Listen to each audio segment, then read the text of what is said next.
There's something I keep noticing whenever people talk about moving TRX. Almost nobody thinks about the transfer after the confirmation screen disappears. Transaction goes through, balance updates, end of story. At least that's usually how it feels. And that logic works right up until the moment those same funds get sent somewhere else, and suddenly there's extra review, additional questions, delayed processing, something that wasn't part of the original plan. And after spending years testing different crypto tools, I ended up paying attention to one thing more than anything else. Not speed, not fees, transaction visibility. Because TRON is incredibly efficient, but it's also extremely open, and once enough transaction history accumulates, different platforms can interpret that history in completely different ways. That doesn't mean normal transfers are suspicious, but it does mean that completely direct wallet-to-wallet movement isn't always the only variable anymore. So for this video, I wanted to go through one workflow I've been testing that focuses more on reducing unnecessary exposure and keeping control inside the wallet instead of treating every transaction exactly the same.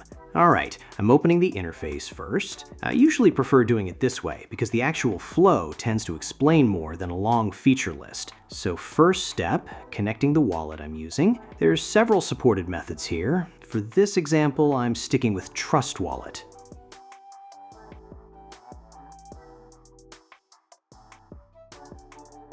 Good, my wallet connected, authorization completed, and now I select TRX that I want to move. Then I add receiving address.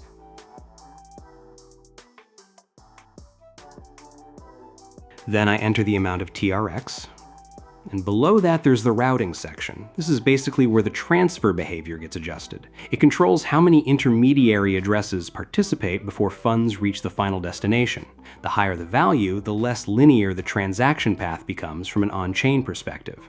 Okay, then there are two additional settings. One distributes execution into separate portions instead of keeping the movement as one exact amount. The second changes timing between stages so the route doesn't execute as one uninterrupted sequence. Nothing dramatic visually, but those settings change the shape of the transfer process. So everything's configured, I confirm transaction, and now protocol starts processing. Depending on the selected route and timing settings, this can take a bit, so at this stage I'm mostly waiting and checking final execution.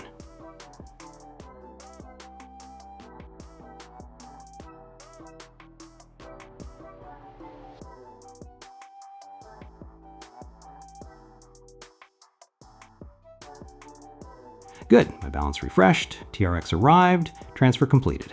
And now this is the point where I usually explain what actually happened, because this part gets misunderstood all the time. Nothing here makes TRON private. Nothing disappeared. Everything still exists publicly. The difference is in how the transfer appears structurally. Instead of one clean connection between sender and recipient, execution can happen across multiple stages with different timing and amount distribution. That doesn't remove traceability, but it overrides exchange compliance systems and reduces simplistic address linking and lowers chance that a transfer gets interpreted only through the most obvious transaction path. And for AML concerns, that guarantees outcomes across every platform and claims risk disappears entirely.